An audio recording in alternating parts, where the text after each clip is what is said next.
আমাদের স্বাধীনতার ঘোষক শহীদ প্রেসিডেন্ট জিয়াউর রহমানকে, যিনি যার বদৌলতে আমরা এখানে বিএনপি রাজনীতি করার সুযোগ পাচ্ছি, যিনি আমাদেরকে এই বাংলাদেশে বিএনপিকে প্রতিষ্ঠিত করে গিয়েছেন, আমাদেরকে দিক নির্দেশনা দিয়ে গিয়েছেন, অনেক কিছু দিয়ে গিয়েছেন, যেটাকে আমরা ফলো করে আজকেও সামনের দিকে এগিয়ে যাচ্ছি। এখন আমি স্মরণ করছি আমাদের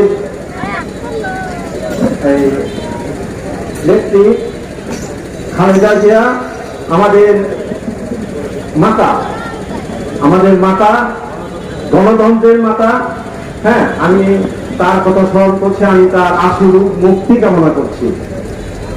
এখন আমি কৃতজ্ঞতা মাথায় ধারণ করে, হৃদয়ে ধারণ করে আমরা সামনের দিকে এগিয়ে যাচ্ছি। আরেকজনকে আমি খুব শ্রদ্ধা ভরে আজকে স্মরণ করতে চাচ্ছি, আমাদের এলাকার কৃতি সন্তান জাহিদ আলী চৌধুরী সাহেবকে। উনি আমাদের এই এলাকার একজন কৃতি সন্তান ছিল বলেই আমরা আজকে তাকে সবাই হৃদয়ে ধারণ করে আমরা আমাদের সুনির্দিষ্ট পথে আমরা এগিয়ে যাওয়ার লক্ষ্য নিয়ে আমরা এগিয়ে যাচ্ছি।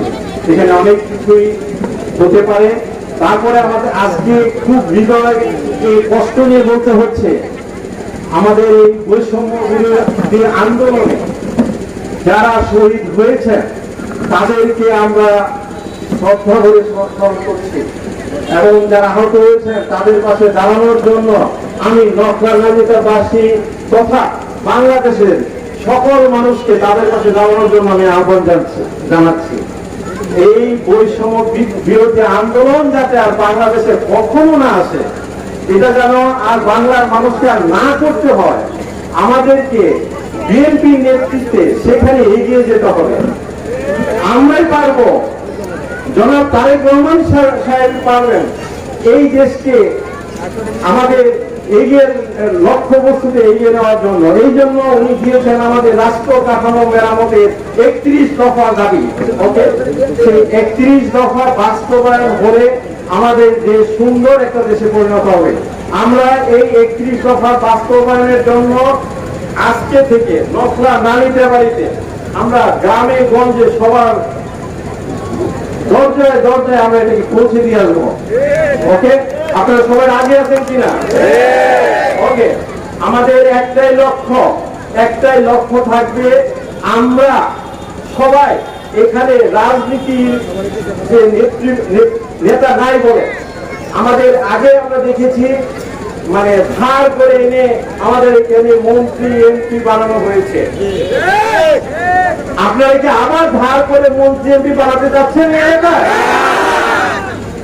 আমাদের এখানে যোগ্য নেতৃত্ব অনেক রয়ে গেছে, আপনারা সেখান থেকে যাকে যোগ্য নেতৃত্ব দেওয়ার মতো যার ক্ষমতা আছে আমরা তাকেই বেছে নিব। ওকে, আর বর্তমানে আমাদের এই আমি আসছি এখানে এই প্রথম, আমি সবার কাছে ক্ষমা সুন্দর দৃষ্টিতে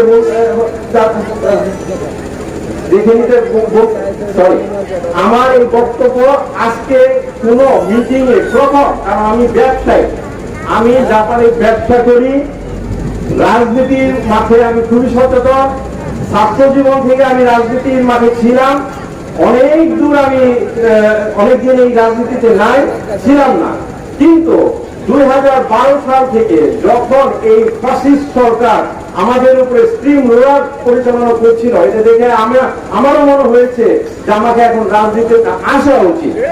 এরপরে আমি সবাইকে বলে গেছি, আমাদের এলাকায় রাজনীতি করতে হলে যে সমস্ত বাধা বিঘ্ন যায় আসুক না কেন, আমরা সামনের দিকে এগিয়ে যাব। যারা এখানে এই দীর্ঘ সংগ্রামের নেতৃত্ব দিয়েছে তাদেরকে আমি আমার আন্তরিক ধন্যবাদ জানাচ্ছি। তারা অনেক জেল জুলুমের মধ্য দিয়ে এগিয়ে এসছে আজকে পর্যন্ত, যার ফলে আজকে আমরা এখানে প্রাণ খুলে কথা বলতে পারছি। এর কৃতজ্ঞতা আমি ভাষায় জানাতে পারবো না। আমি যে এখানে আসতে পারবো, 2012 সাল থেকে আমি আসতে পারি না নকশা নালিতা বাড়িতে। আমি ব্যবসায়ী, আমি রাজনীতি করি না, তারপর আমাকে অনেক ভাবে বাধা দেওয়া হয়েছে।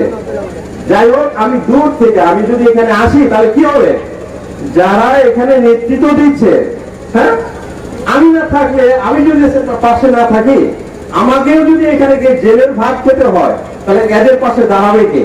আমি এই কনসেপ্ট নিয়ে আমি দূরে ছিলাম, হ্যাঁ, আসতে পারিনি। এখন আপনাদের সামনে এসেছি। আমার অনেক ভুল ভ্রান্তি থাকতে পারে কথার ভিতরে, আপনারা ক্ষমা সুন্দর দৃষ্টিতে দেখে নেবেন। ওকে, ভবিষ্যতে আমি ডোর টু ডোর যাব সবার কাছে। এই এলাকায় নকশা নালিতা বাড়িতে আমাদেরকে কি করতে হবে? আমি এমপি হব, মন্ত্রী হব, পরের দিন মন্ত্রী হয়ে যখন আমি পার্লামেন্টে বলবো, তখন আমি জনগণের কথা ভুলে যাব। এটা তো হতে পারে না। এমপি মন্ত্রী যদি হতে হয়, জনগণের পাশে থাকতে হবে।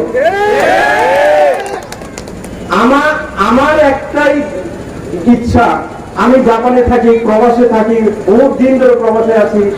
এই জাপানের বড় বড় বিভিন্ন সেক্টর থেকে আমার কাছে আসে, বাংলাদেশে ইনভেস্ট করবে।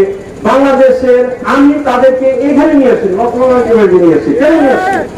তোমরা আসো, দেখে যাও আমার এলাকায় কি করা উচিত। এখানে জাপান থেকে সবচেয়ে বেশি এড আছে এই দেশে, তাই না?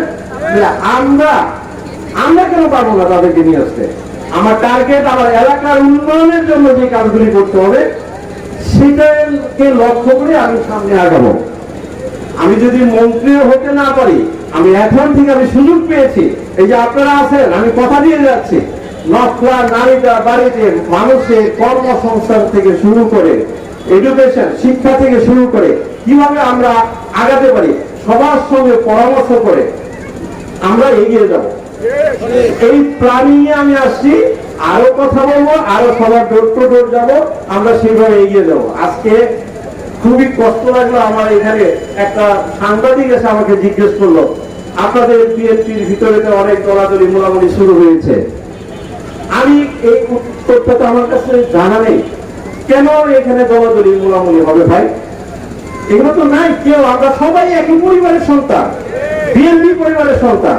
এখানে কারো সঙ্গে কোনো বিভেদ থাকবে না। আমরা আলোচনা করে সেই বিভেদটাকে আমরা নিরসন করব। আমরা সামনে এগিয়ে যাব দেশ ও জনগণের জন্য, নকশা নালিতা বাড়ির জন্য। ধারাবাহিকতা বলতে চাই, আমরা আগামীতে নকশা নালিতা বাড়িতে যিনি এমপি বা মন্ত্রী হয়ে আসুন না কেন, এই অবহেলিত জনগোষ্ঠীর পাশে আপনাদেরকে থাকতে হবে। আমি এই দেশে চলে আমি অনেক দিন ধরে আমি জাপানে বসবাস করি। আমার এই জাপানের যে অভিজ্ঞতা, জাপানিজদের সঙ্গে উঠা বসা, বিভিন্ন দেশের সঙ্গে যে উঠা বসা, সেই জায়গাগুলোকে আমি কাজে লাগে আমার এই এলাকার মানুষের জন্য আমি কি করতে পারবো, এই উদ্দেশ্যে আমার এখানে আসা। এবং বিএনপিকে আরো শক্তিশালী করে বিএনপির নেতৃবৃন্দ যাতে আপনাদের পাশে আরো সক্রিয়ভাবে দাঁড়াতে পারে, সেই উদ্দেশ্যকে নিয়ে আমি এখানে এসেছি। এটাকে আপনাদের সহযোগিতা কামনা করছি। আমার বক্তব্য আর দীর্ঘায়িত করি না, আপনারা হয়তো অনেক কষ্ট করে দূর দূর এসেছেন। আবার দেখা হবে ইনশাল্লাহ। শহীদ জিয়া জিন্দাবাদ, খালেদা জিয়া জিন্দাবাদ, তারেক রহমান জিন্দাবাদ, বাংলাদেশ জিন্দাবাদ।